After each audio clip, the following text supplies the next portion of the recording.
गंवार जिठानी modern देवरानी। अर्पिता की शादी राकेश से तय होती है, जो एक सरकारी नौकरी करता था। अरे चाची, अर्पिता इतनी सुंदर, पढ़ी लिखी और मॉडर्न लड़की है, फिर कहाँ आप इसकी शादी ऐसे घर में कर रही हैं? अरे लड़का सरकारी नौकरी करता है, इंजीनियर है, खूब कमाता है, खूब मेहनत की है लड़के ने इस नौकरी के लिए। अर्पिता भी राकेश को पसंद नहीं करती थी, लेकिन पिता ने हाँ कर दिया तो शादी के लिए मन मारकर तैयारी कर रही थी। हाँ माँ, चाची ठीक ही तो कह रही हैं। पता है मेरी सहेलियों के पति कितने मॉडर्न हैं।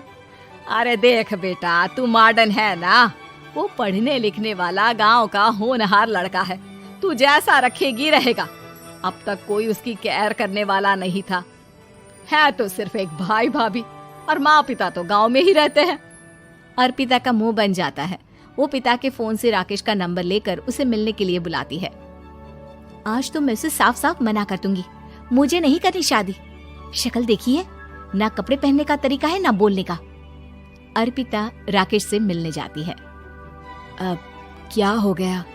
आपने मुझे अर्जेंट मिलने को बुलाया, सब ठीक तो है ना? हाँ सब ठीक है, पर मैं आपसे कुछ कहना चाहती हूँ। आप ना इस शादी से मना कर दे। राकेश की आंखें अर्पिता की इस बात से लाल हो जाती है। वो रोंदे गले से कहता है, लेकिन शादी की सारी तैयारियां हो गई हैं। मैंने आपके साथ एक अच्छे भविष्य का सपना भी देख लिया है। ऐसा मत करिए प्लीज। माँ पिता के अलावा मैंने किसी को दिल से अपना माना है तो वो आप ही है। देखिए, मुझे आपसे कोई समस्या नहीं है, लेकिन आप मेरे जैसे नहीं हैं। मैं मॉडर्न लड़की और आप। मैं आपसे वादा करता हूँ, जब तक आपके लायक नहीं बन जाता मैं कभी आपसे बीवी का हक नहीं मांगूंगा। अर्पिता राकेश का प्यार देखकर पिघल जाती है और शादी के लिए हाँ कर देती है। दोनों की शादी हो जाती है, लेकिन शादी के बाद राकेश की भाभी, जो कि पूरी की पूरी देहाती थी। ए राकेश, उठ, जब पानी भर कर ला, और तेरी बीवी को बोल के चूल्हा लगा दिया है, रोटी बना ले। क्या है ये सब? और तुम्हारी भाभी इस तरह चिल्ला क्यों रही है? क्या करूं, भाभी ही खाना बनाती है और मुझे पढ़ने के लिए इस घर में रखा, तो मैं घर का सारा काम कर देता हूँ।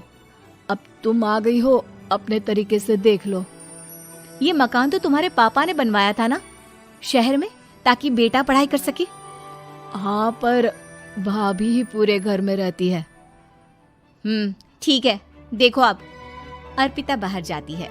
सूट पहनी अर्पिता को देखकर जेठानी का पारा हाई हो जाता है। ए शहर की हीरोइन, यहाँ ना चलेगा ये सब, समझी? साड़ी पहनो, साड़ी। वो नारंगी वाली निकाले हैं तुम्हारे लिए, जिसमें हरे रंग का फूल बना है, और सीधे पहुंचो रसोई में। मेरे आगे नहीं चलेगा ये सूट बूट का नाटक, समझी? देखिए भाभी, आप बड़ी हैं, आपने राकेश की पढ़ाई में मदद की, लेकिन ये मकान इनके पिताजी का है, तो मैं अपना पोर्शन अलग कर रही हूँ। मैं आज से आपके साथ नहीं रहूंगी। जेठानी का तो मानो पारा ही हाई हो जाता है। और ऐसा कैसे नहीं रहेगी? हाँ, और कौन बोला कि राकेश अलग हो जाएगा? वो अपने भाई के बिना नहीं रहता। आज देखिए तो, देखिए कल के आई छोरी क्या बोल रही है। राकेश के साथ बात हो गई है, मैंने ऊपर का हिस्सा राकेश को दे दिया है, उसके अपनी जिंदगी शुरू हो रही है, तो अच्छा है ना कि अब रसोई भी अलग हो जाए। अर्पिता राकेश की ओर फक्र से देखती है कि उसने अर्पिता के लिए स्टैंड लिया। अर्पिता बाजार में जाकर सारा रसोई का सामान ले आती है। पिता के दिए सामान से घर सजाती है और अपने तरीके से पूरे घर की सजावट करती है। शाम को राकेश ऑफिस से आता है। कुर्ता पैजामे में राकेश को देखकर, अरे ये क्या पहना है? भाभी सिलती है ना कुर्ता, मैं सारी कमाई भाभी को ही दे देता हूँ। लेकिन अब ना बीवी को देना होगा, क्योंकि भैया भी अच्छी नौकरी करते हैं। भाभी अपने पति का पैसा संभाले और मैं अपने पति का पैसा संभालूंगी। तभी भाभी आ जाती है। अरे देखो, बहुत हो गया। हाँ, अलग रहने तक तो ठीक था, लेकिन पैसा हम एक फूटी कौड़ी नहीं देंगे। बचपन से तुम्हारे पति को हमने पाला है, उसका हिसाब दो। अच्छा, हिसाब चाहिए? कितना पढ़ी हैं आप जो आपको हिसाब चाहिए? बड़े भाई हैं उनकी, जिन्होंने उन्हें पढ़ाया लिखाया, वो हिसाब मांगेंगे तो जरूर दे दूंगी भाभी। अरे देख, हाँ, अगर तूने पढ़ाई की है तो मैं भी अंगूठा छापना हूँ। अरे 5 की रात तक पूरी पढ़ाई की है, समझे?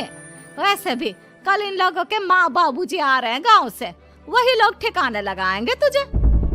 अगले दिन सास ससुर आते हैं, दोनों बहुत ही सीधे लोग। अच्छा किया जो ऊपर के हिस्से में राकेश की गृहस्थी लगा दी। अब दोनों बेटे अपना अपना देख ले। छोटी बहू कहाँ है? अरे बहुत ही चालाक है माँ जी, ऐसी जबान चलाती है जैसे दर्जी कैंची चलाता है। वैसे बहू तुम भी कम नहीं थी। और सुनाओ।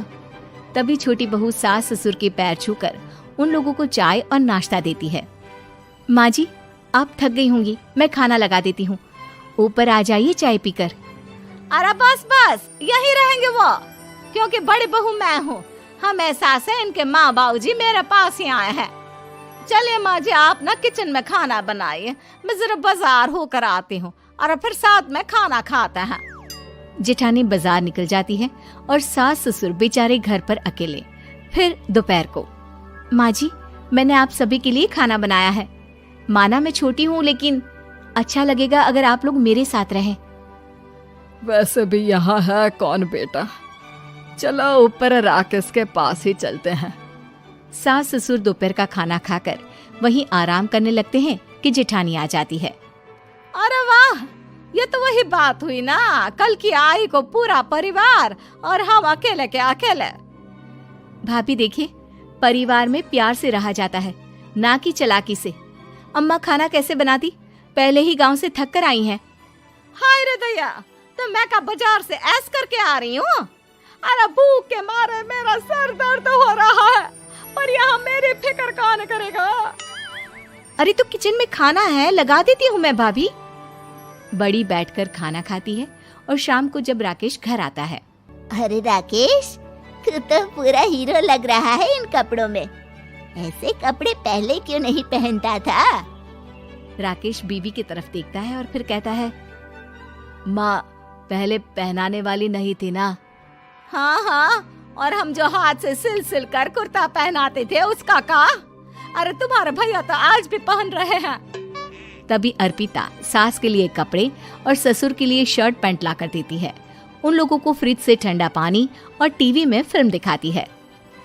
अरे कब से इनको बोल रहे हैं कि फ्रिज वाले आओ, लेकिन ये है कि मानत ही ना है। बहू, अब तो तुम ही समझाओ ससुर जी को। नहीं पापा, आप फ्रिज मत लीजिए। अरे वाह रे छोटे, खुद फ्रिज का ऐसे का मजा ले, और इनकी माँ के पास फ्रिज भी ना हो। अरे देखा पिताजी, देखा माँ जी कब बोल रही है।